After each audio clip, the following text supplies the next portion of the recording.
나 힘들어서 더 이상 못하겠어. 어머니 혼자서는 거의 생활을 못하시니 요양원에 모십시다.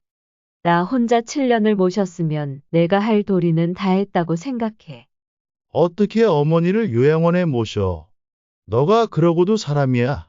말도 안 되는 소리 하지 마.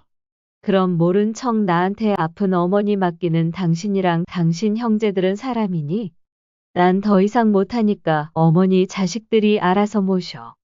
말도 안 되는 소리 하지 마. 며느리 노릇을 해야지. 박 씨는 고등학교 졸업 후 작은 공장에 다니다가 회사에서 지금의 남편을 만나 1년간의 연애를 하고 23살이란 어린 나이에 결혼을 했습니다. 화목하지 못한 집에서 자란 박 씨는 빨리 결혼해 화목한 가정에서 안정적인 생활을 하고 싶다는 꿈이 있었기 때문에 지금의 남편이 결혼하자는 말을 하자 망설이지 않고 바로 결혼을 진행했죠. 둘 다 어린 나이에 한 결혼이라 신혼집은 시댁집 방 한켠으로 정해졌습니다. 시부모님이 나쁜 분들은 아니었지만 어린 박 씨는 시부모님이 너무 어려웠고 시집살이가 답답하기만 했죠. 시어머님은 박 씨가 남편에게 부탁이라고 할라치면 남편에게 일 시키는 거 아니라며 박 씨를 말리며 잔소리를 했습니다. 그래도 박 씨는 화목한 가정을 이루고 싶다는 생각에 참고 결혼 생활을 했죠. 여보, 나 갑자기 떡볶이가 너무 먹고 싶은데 우리 야식으로 떡볶이 사다 먹을까? 저녁 8시도 넘었는데 무슨 떡볶이야. 나 분식 진짜 좋아했는데 결혼하고 한 번도 못 먹었어. 당신은 밖에서 외식도 하고 그러겠지만 나는 집에서 삼시세끼 나물 반찬이랑 밥 먹는다고. 섭섭하다 정말. 그런 걸로 섭섭해하지 마. 내가 나가서 떡볶이 사올게. 뭐 또 먹고 싶은 거 없어? 다 사다 줄게. 그럼 튀김이랑 순대도 사다 줘. 간 많이 달라고 해. 알았지? 남편은 박 씨의 부탁을 받고 야식을 사러 나가려고 하는데 시어머니가 나가는 남편을 보게 됩니다. 늦은 시간에 어딜 나가니? 아내가 떡볶이가 먹고 싶다고 해서 사다 주려고요. 아니 애는 남편한테 어떻게 음식 심부름을 시키니? 얘야 나와봐라. 네, 어머니 무슨 일이세요? 너는 힘들게 일하고 들어온 남편한테 어떻게 음식 심부름을 시킬 수 있니? 그렇게 네가 남편에게 함부로 하면 남편이 밖에 나가서 길을 못 펴는 거야. 시어머니의 잔소리를 듣자 박 씨는 1년 동안 쌓여왔던 서름이 폭발해 눈물을 흘렸습니다. 박 씨가 오열하며 울자 시어머니도 당황했는지 아들에게 박 씨를 데리고 들어가라고 손짓하며 시어머니는 방으로 들어가 버렸죠. 남편은 우는 박 씨 옆에 아무 말 없이 있었습니다. 다음 날 점심 먹을 때가 되자 시어머니는 며느리가 안 돼 보였는지 떡볶이와 순대를 사가지고 와서 며느리에게 먹으라고 주었습니다. 내가 그런 의도는 아니었는데 어젯밤엔 너무했구나. 아직 내가 어렵겠지만 먹고 싶은 게 있으면 나한테 말하렴. 네, 어머니. 박 씨는 이 일을 계기로 시어머니를 조금 편하게 대할 수 있게 되었습니다. 시어머니의 아들 자랑은 듣기 어려웠지만 자신에게도 잘해주었기 때문에 어머니가 없었던 박 씨에겐 따뜻한 사람이었죠. 결혼하고 1년이 조금 지나자 박 씨는 아이를 가지게 되었고 첫째 아들을 낳았습니다. 박 씨는 아들이든지 딸이든지 상관이 없었지만 시부모님이 첫째는 무조건 아들을 낳아야 한다고 했기에 박 씨는 아들을 낳은 것에 안도했죠. 박 씨는 집안 살림과 육아로 힘든 날을 보냈지만 남편은 돈을 벌어온다는 핑계로 육아에 참여하지 않았고 박 씨는 어린 나이에 처음 하는 육아에 많이 당황했습니다. 그럴 때 박 씨를 도와준 건 다름 아닌 시어머니였습니다. 시어머니는 잔소리도 많고 아들밖에 모르는 분이셨지만 박 씨가 육아를 힘들어하면 많이 도와주었고 시간이 지나면서 박 씨는 어머니와 많이 친해졌죠. 박 씨는 시댁살이가 답답했지만 시어머니가 없었다면 아이를 키울 수 없었을 거란 생각에 시어머니께 감사하다는 생각도 많이 했습니다. 시간이 흘러 둘째까지 낳은 박 씨 부부는 더 이상 시댁에서 생활할 수 없다는 생각이 들어 분가를 결심합니다. 이제 아이도 2명이나 되고 우리도 분가해야 할 것 같아. 당신 생각은 어때? 나야 너무 좋지. 나도 내 살림 한번 꾸려보고 싶었어. 그래, 그러면 부모님께는 내가 말씀드릴게. 박 씨 부부는 그동안 모은 돈과 시댁 부모님의 도움을 조금 받아 작은 아파트 전세를 얻어 분가를 했습니다. 부부 사이가 좋은 건 아니었지만 여느 부부들처럼 큰 문제 없이 박 씨는 아이 셋을 낳고 키우며 살고 있었죠.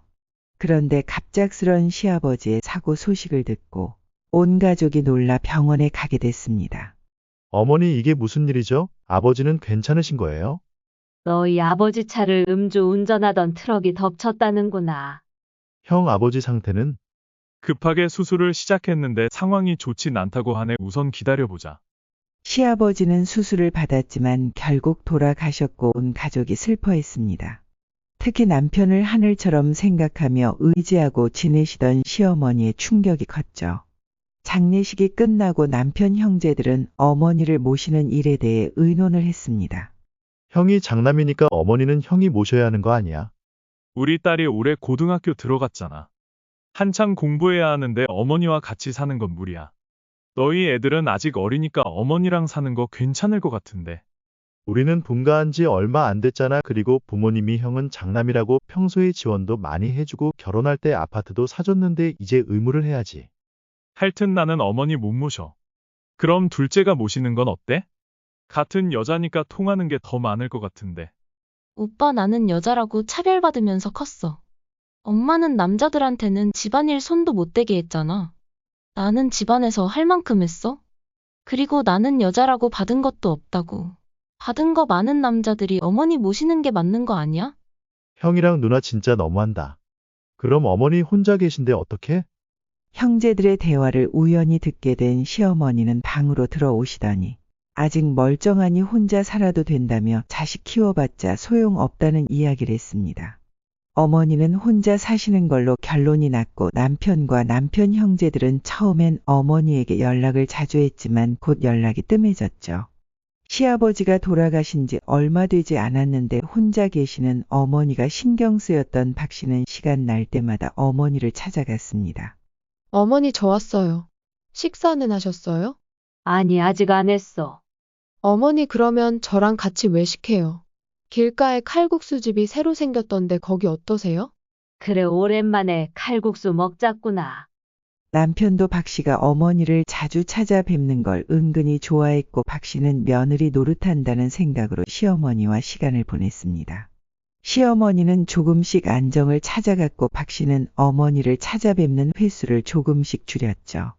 그랬더니 어머니가 서운하다고 남편에게 전화를 했다며 남편은 예전처럼 찾아가라고 박 씨에게 이야기했습니다.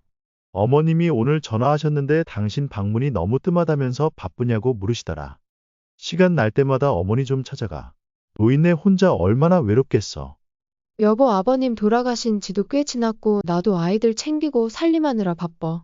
어머님 걱정되면 당신이 좀 자주 찾아뵙고 시아주버님이랑 시누이한테 자주 찾아뵈라고 이야기해봐. 형이란 누나는 바쁘잖아.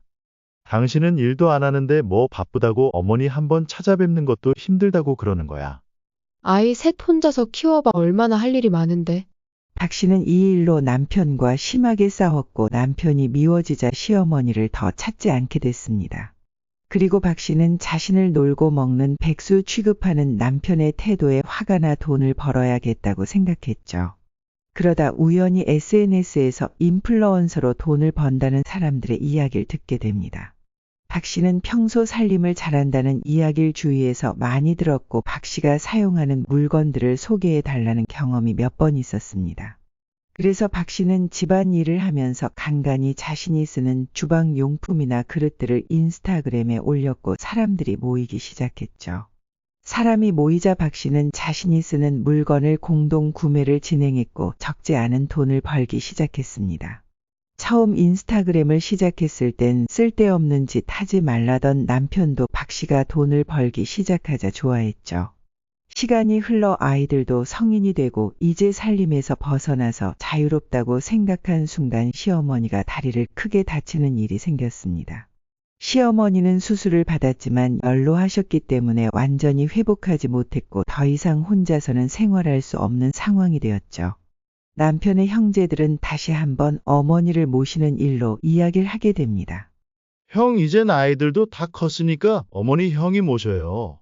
아버지 돌아가셨을 때도 형이 장남이라고 유산도 가장 많이 받았잖아요. 마누라가 절대 어머니는 못 모신다고 어머니 데려오면 이혼하자는데 어떡하냐. 아니, 새언니는 우리 집에서 돈이랑 집 받을 땐 아무 말 없더니 어머니 아프시니까 모르는 척하네. 야, 무슨 말을 그렇게 하냐. 우리 마누라도 이제 늙었어. 막내야. 재수 씨는 그래도 아직 젊잖아. 너희가 모시는 게 가장 좋을 것 같다는 생각이 든다. 누나가 같은 여자니까 어머니가 가장 마음 편해하지 않겠어? 나는 회사 다니는데 어머니 어떻게 모시니? 차라리 요양원에 모시는 게 어때? 요양원은 안 되지. 어떻게 어머니를 요양원에 보내? 나도 엄마가 요양원에 가는 거 싫지만 방법이 없잖아.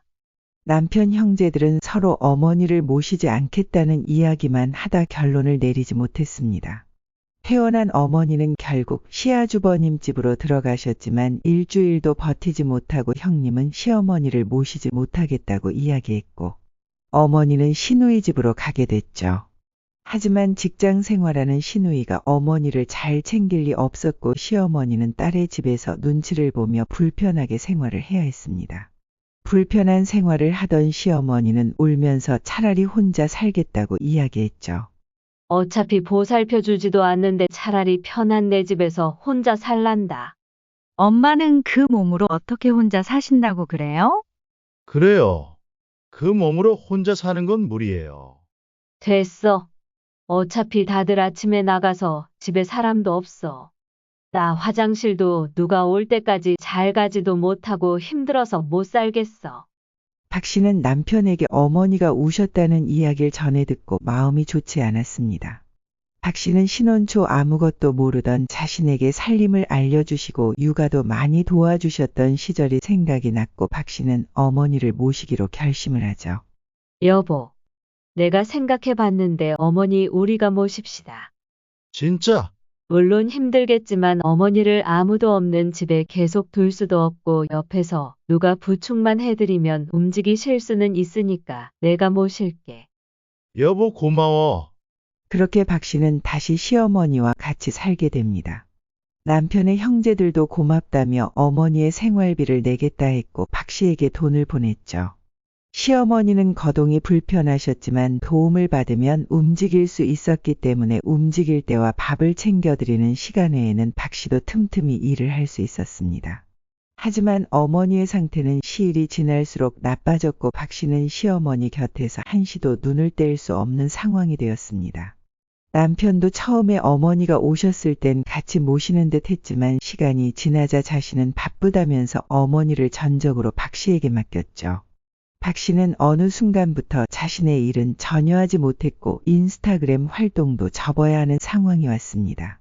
박 씨는 남편에게 사정사정해야 주말에 한 번 친구를 만나러 갈 수 있었고 그나마도 3시간만 지나면 언제 오냐며 남편에게 전화를 받아야 했죠.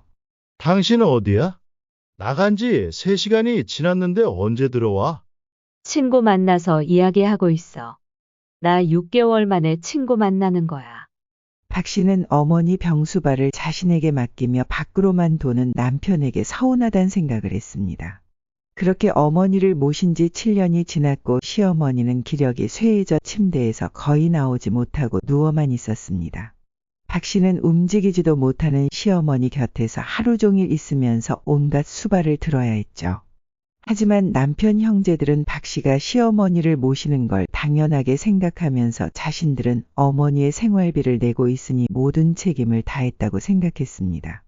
현재 어머니의 상태는 전문적인 지식이 없는 박 씨가 혼자 모시기 힘든 상황이라는 판단이 들었죠.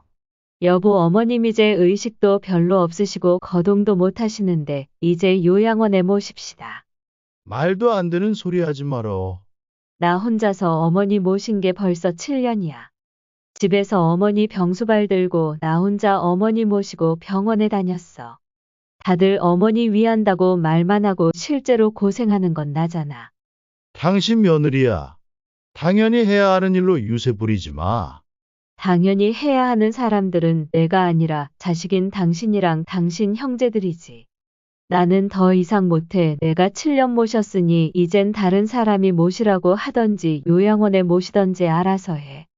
한 달 안에 형제들이랑 상의해서 해결해. 박 씨는 더 이상 어머니를 모시기 힘들다고 선언을 했지만 남편과 남편 형제들은 어물쩍 넘어갈 생각을 하는 것 같았습니다. 박 씨는 안 되겠다 싶었는지 어머니의 생활비로 전문 요양사를 단기로 부르곤 아이들에게 할머니를 지켜보라고 당부하고 남편에게 메시지만 남기고 짐을 싸서 집을 나갔죠.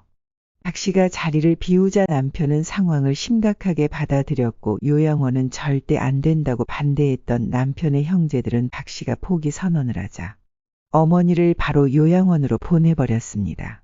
어머니가 요양원에 가시자 여유가 생긴 박 씨는 다시 일을 시작했지만 오랫동안 쉬어서 예전처럼 돈을 벌지는 못했죠. 남편은 어머니를 요양원에 보내서 속이 시원하냐며 은근 박 씨에게 눈치를 주면서 돈도 벌지 못하는 무능력한 사람이란 이야기를 자주 했습니다.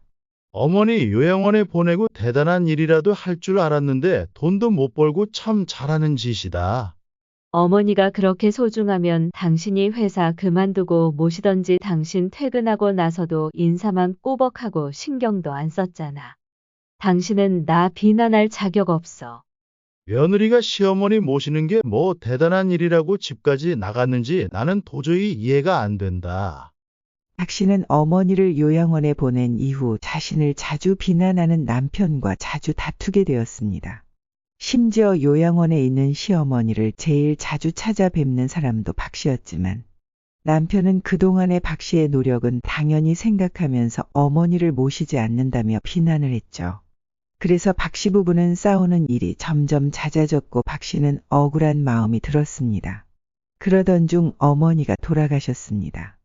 남편은 어머니의 죽음이 박 씨의 탓인 양 굴었고 어느 순간부터 생활비를 주는 것을 아까워하며 돈을 쓸 때마다 박 씨를 타박하기 시작했죠. 결국 견디다 못한 박 씨는 남편에게 이혼을 하겠다고 선언했습니다. 아이들도 다 컸고 박 씨는 더 이상 이렇게 살 수 없다고 생각했죠. 하지만 남편은 온갖 꼬장을 부리면서 이혼은 못한다며 버텼고 박 씨는 이혼 소송을 하기로 했습니다. 그동안 남편을 봐왔던 아이들도 박 씨의 이혼을 응원하며 박 씨가 자유롭게 살기 바란다고 위로했죠. 소송이 들어가자 남편의 재산을 전부 알게 된 박 씨는 기가 막혔습니다. 그동안 빠듯하게 생활비를 줬기 때문에 남편의 벌이가 좋다고 생각하지 못했고 자신이 번 돈으로 아이들 교육비와 생활비로 사용했는데 남편은 그동안 월급의 반도 안 되는 돈을 박 씨에게 주었고 혼자서 취미 생활을 하며 돈을 펑펑 쓰고 있었죠. 당신이란 사람 정말 알면 알수록 치가 떨린다. 내가 아이들 교육비가 걱정이라고 말할 때 돈 없는 척 하더니 고급 낚시대며 그 비싼 배까지 한 척 가지고 있었네. 내가 번 돈으로 내가 쓰는 건데 당연한 거 아니야. 내 돈으로 먹고 살았으면 고마워해야지. 그럴 거면 왜 결혼을 했어? 혼자 살지. 멋대로 살면서 왜 이혼은 안 하겠다는 건데. 내가 이 나이에 혼자 살아야겠어. 내가 바람핀 것도 아니고 당신 때린 것도 아닌데 나 잘못한 거 없어. 당신이 아무리 소송해도 이혼은 안 될 거야. 하지만 남편의 말과 다르게 그동안 박 씨가 시어머니를 혼자 모셨고 몇십 년 동안 월급에 비해 생활비도 적게 준 것. 그리고 박 씨를 비난했던 일들이 받아들여져 박 씨는 이혼을 할 수 있었습니다. 결혼 생활 중 박 씨의 공이 컸고 결혼 기간도 길었기 때문에 재산 분할도 반반으로 결정이 났습니다. 아이들은 성인이었지만 모두 박 씨와 같이 살았고 박 씨가 하던 일도 어느 정도 자리 잡아 꽤 많은 수익을 내고 있었죠. 이혼당한 남편은 처음엔 괜찮은 척 하더니 외롭다면서 박 씨에게 용서를 구했지만 사람은 고쳐 쓰는 게 아니라는 사실을 알고 있던 박 씨는 남편을 받아주지 않았습니다. 끝까지 들어주셔서 감사합니다.